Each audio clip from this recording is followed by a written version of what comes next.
We'll just wait a moment. I will have the editor fast forward through all of this so you don't fall asleep. In this video, we're going to look at benchmark results for strongly typed ID usage in Dapper. And the reason for this video is that recently I got to sit in on the .NET community stand-up, and I was having this conversation about Entity Framework Core usage versus Dapper.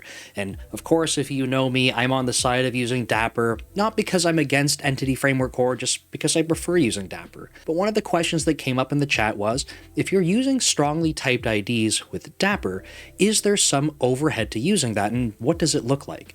Now, on that call, I didn't know the answer to that, but I do know that it's not having such a negative effect in my own application usage that I really had to consider not using it, but I figured that would be a good follow-up. So I did make a previous video, which if you haven't seen, you can check it out right up here, that focuses just on strongly typed IDs and the benchmarks. Got to use Visual Studio 2026, use the benchmarking project template, but in this video we're going to switch over to using Dapper so that we can see truly what this person was asking about. So let's jump over to Visual Studio, and you can see on my screen, if you've watched the previous video, I'm working in the same solution. So we've already started Visual Studio with the project template, again from VS 2026, and what I've done now is I've introduced a new benchmark file. So you can see that I have really in this class here, SQLite Dapper benchmarks. We have a couple of classes up at the top, which I'll explain in just a moment. And I do have some commented out code because I do want to be able to move easily between using GUIDs for our strongly typed IDs, but also using things like integers. And I'll explain this in just a moment. If we look at the global setup, which is indicated by the attribute that says global setup, we can see that we have some of these handlers added in. Again, I'm going to go back to these in just a moment to show you the code behind them, but we're going to open up a connection. I'm just using SQLite here. We're going to have an in-memory database. And if we go a little lower, we can see that we're making two tables. And really, we're going to be using two tables with two sets of queries because one is going to be with strongly typed IDs, and the other table is just going to be using the base type, something that's a very simple value type. In this case, we'll have a GUID, and the next variation will use an integer. So we're starting off by inserting some data so that we have something that we can look up by a specific ID, so a simple ID and a strong ID, and then we're going to add in a bunch of other records as well. So that way when we go to query them in some of the benchmarks, we have some data there already. And then there's also this global cleanup. If we go look at the actual benchmark methods, again, please bear with me because I do have some commented code. This is, again, just to make it easy when I go to switch over to this. But if we look at the uncommented code, we're going to be creating a simple order, or I guess it's called order simple in this case. And it's going to be with just the simple type GUID, not a strongly typed ID. We're going to go insert that into the database. We go down a little bit lower. We're going to be using the strongly typed ID, so order strong. Really, I should jump over to these to show you them if you haven't watched the previous video, but you can see order simple, the ID type is just GUID. In order strong, we have order ID, and that's the strongly typed ID, which you can see over here. So strongly typed ID where the template is GUID. Okay, so I'll jump back over to here. Again, we'll continue down a little bit lower. In this case, we're going to be inserting. We're going to go create the records to go insert, and then we will go insert them. But all of these ones in this benchmark method are going to be using order simple, and all of these ones down here are going to be using the strongly typed ID.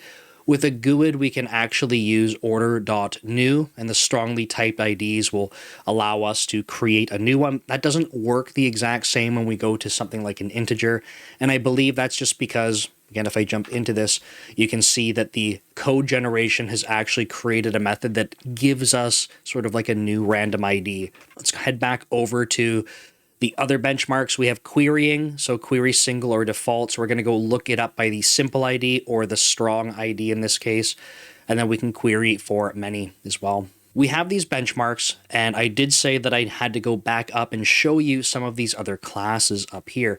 And if you're not familiar with strongly typed IDs or Dapper, there's something that we have to consider when it comes to being able to load records out of using Dapper. So Dapper is an ORM, which is an object relational mapper.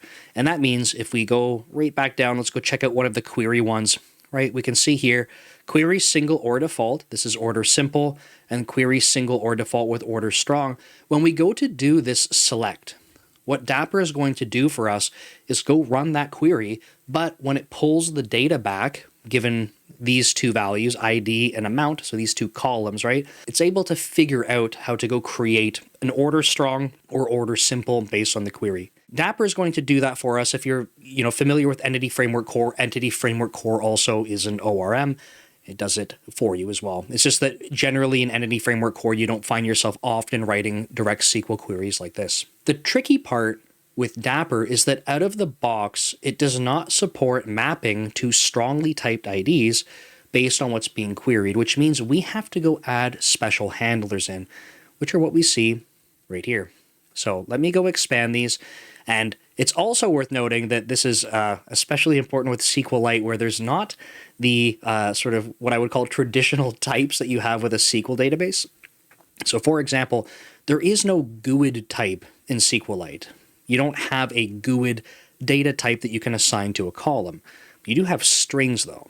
Okay, so we have strings, we have integers, I think floats as well, there's blobs, but you don't have GUID as a dedicated type in SQLite. And so that means even for the non-strongly typed ID, we have to actually have a mapper in place to get a GUID back. This is the other reason that I also want to show you this using integers, where we can get rid of one of the mappers entirely and just show the overhead of having to use one of these mappers, okay? If we go look at the first one up at the top, I'll collapse the second one. This one here is saying when we go to set value, so this is going to be writing, we're going to set the DB type to GUID, and we're going to assign the value, but we're really considering reading in this case. And this is where we have to actually take the object coming in, so it has a parse method, but it's object, not necessarily just string. If it is a GUID, then we will just go return a new order ID. That's not going to be the case with SQLite because we have a string column. If you missed it, I'll scroll a little bit lower. You can see that when we create the table, the ID is of type text. Okay, so if I go back up here, it means we're really going to be hitting this part here. Now, if you think about this for a second, every time we go to pull a record out of the database using Dapper as our ORM, we need to essentially go parse that string to make it a GUID. So every single time we pull one of these back, we have this overhead of parsing to a GUID. Okay, so that's something to keep in mind. And if we go look at the other one, it's going to be very similar actually because it is a GUID. So the only difference is up here, I am returning a new order ID because that's what this mapper is for. And down here, this mapper is just for GUIDs.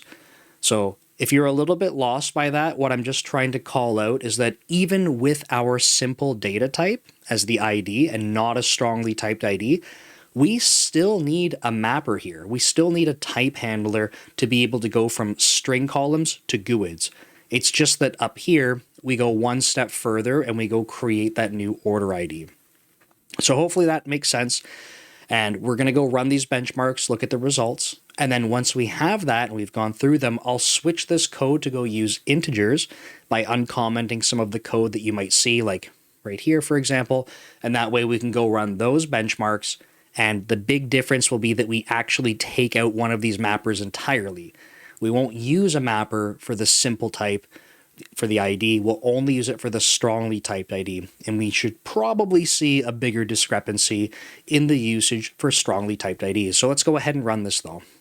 Keep in mind that I have it in release mode, continue debugging, and we'll just wait a moment. I will have the editor fast forward through all of this so you don't fall asleep.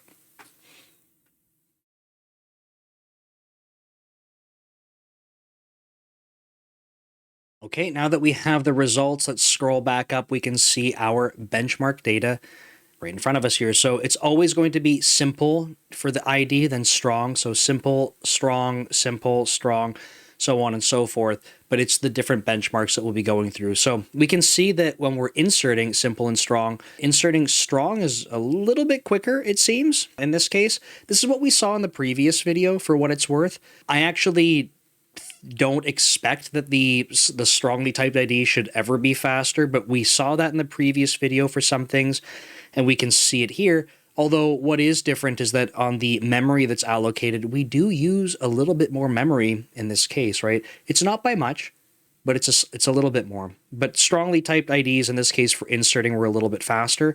For what it's worth, just for full transparency, when I've run this code before recording this video, these times were actually roughly reversed. So I did manage to see the strongly typed IDs be a little bit slower, just for full transparency. If we go down to inserting in batches of 100, we can actually see that reversal come into play. So we can see that simple IDs, so just with GUIDs as the ID versus the strongly typed ID, the simple ones are in fact a little bit faster in this case. And of course, if we go look at the allocated memory, it's a little bit more, right? Not by much, but a little bit more for inserting a batch with strongly typed IDs. So if memory is a huge consideration for you in terms of allocations, this might be something you want to avoid. In my particular case, this amount of memory, because I have similar data types, like this isn't something that would really bother me for my particular use case. If we go down to querying, this is almost identical, right? 5.965 and 5.951. Technically, strongly typed IDs were faster here, but it's so close that I guess the point is like, it's negligible, right? And again, strongly typed IDs taking a little bit more memory in this particular case. If I were to hazard a guess, I would want to say it's because of the parsing, but actually in both cases, we are parsing strings to GUIDs. In both cases, right? Even for the simple ones, because of using SQLite here. When we're querying simple versus strong for all of the records, we see that we do have a bit more of a delta between the two for simple versus strong for getting all of them. Pretty large discrepancy here on the error column. But if we go look at the allocated memory, in this case, maybe we can't see it because of the number of decimal places, but essentially the memory usage was the same here. So overall, I feel like the amount of overhead we're seeing from the strongly typed IDs in terms of performance, it's almost the same. Sometimes it's faster, sometimes it's a little bit slower. And for the memory, it's almost always allocating a little bit more. But again, this is not, in my opinion, a great example because in both cases we're using these mappers on top. So these type handlers to go from a string, a text column in this case, to a GUID. So that feels kind of unfair because it's not really like a clear-cut, simple ID. It's kind of like we still have to do this extra step in both cases. So let's go ahead and switch this over to integers, and we will see a very simple data type for the ID versus the strongly typed ID, which is also simple.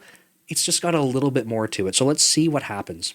I'm going to pause here just for a moment as I'm commenting this stuff and basically swapping commented lines for uncommented lines. But in SQLite, what we will notice is that sometimes the data type that comes back from Dapper will be long versus integer. And so I'm just making sure that I have both in place here. I have seen it come back where even where it comes back as 0, it's still a long. So I just want to make sure that we have that covered. If I go over to the strongly typed ID, I will change it from GUID to int. And then if I go over to the order, I need to make sure that the simple one, is now also with an integer. So at this point, this code will compile.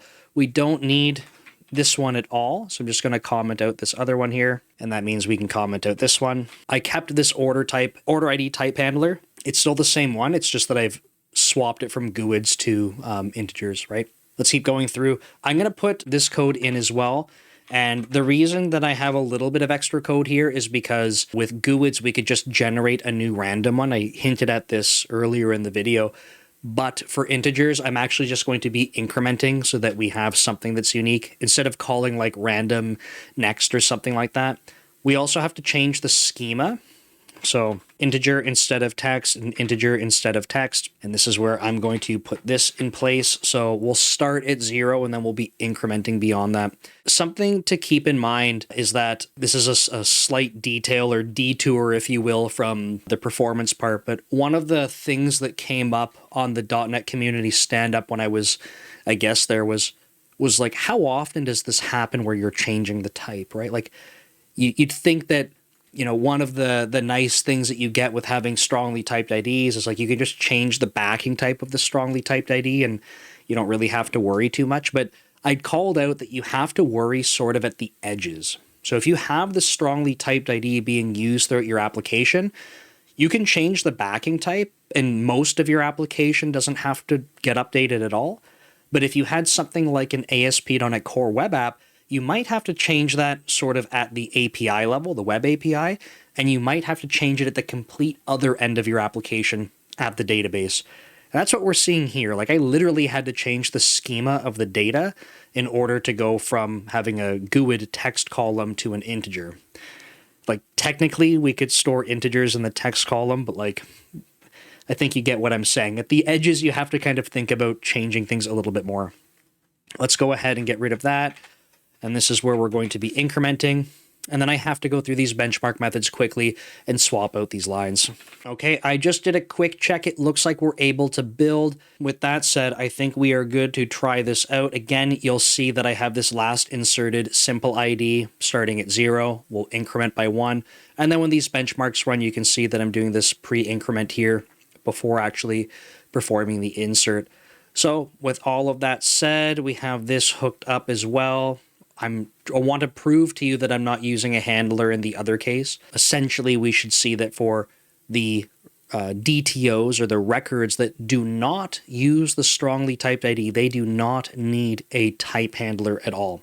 What I expect to see when we run this is that we do have better performance characteristics for the simple ID versus the strongly typed ID. And that's, again, because I think that there's a little bit of extra overhead due to these type handlers. But let's go check it out.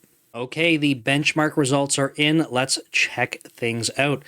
So again, same order, simple versus strong, like simple for a strong right after. When it comes to inserting, we do see this flipped around from the original one, right? So inserting strong is a little bit slower. Not by much, but it is. And we do see again that there is more memory allocated. Memory is very much the same in terms of the relationship, but we do see slower. Inserting strong seems to be a little faster in this case. Like again, not by much. We're talking, 1 microsecond here. So again, very, very comparable and a little bit more memory used. If we go down, querying strong, this happened to be a tiny bit faster. These numbers are so close that I'm personally not trying to tell you, oh, look, it's faster. To me, it's basically the same thing. At least for the applications that I'm working with, this would not make that big of a difference at all. So querying by strongly typed ID really didn't change much. But again, allocated memory, a little bit higher for the strongly typed IDs. And finally, when we go to query all of the records, simple was a little bit quicker than strongly typed IDs. But interestingly, we do see disproportionately more memory use on the strong one, right? If we go back up to the inserting part, quite comparable, a little bit more for the strongly typed. But when we're querying, we do have, more substantial. And we actually see Gen 1 here. So kind of interesting. Something to keep in mind. But again, I'm just going to be very transparent for the types of applications I have been building. This wouldn't be something that deters me from this type of usage of strongly typed IDs. It certainly would not be the thing that I am rushing to go optimize, because I think for my applications, there's probably things like better indexes, caching, things like that before I'm trying to chase this kind of thing down, especially around the memory allocated. But this is hopefully a good starting point for you to think through these things, because if you're considering strongly typed IDs, now you can see that mostly they're quite comparable to just their base types. However, especially with memory allocations, there's a little bit more in this case with Dapper. Now, in the previous video that I made, there was basically no difference, but just something to keep in mind. Before you rush to any conclusions, I do encourage you to have your own benchmarks, try things out, and understand how it works in your application. Because these are very simple benchmarks. They might not be representative of what you have going on. But again, hopefully it's a starting point and you can see how these things come together. So thank you so much for watching. And in future videos, I will be covering some more different features of VS 2026, because this one was building on top of the BenchmarkDotNet project templates that we have available to us. So I will see you in the next video. Take care.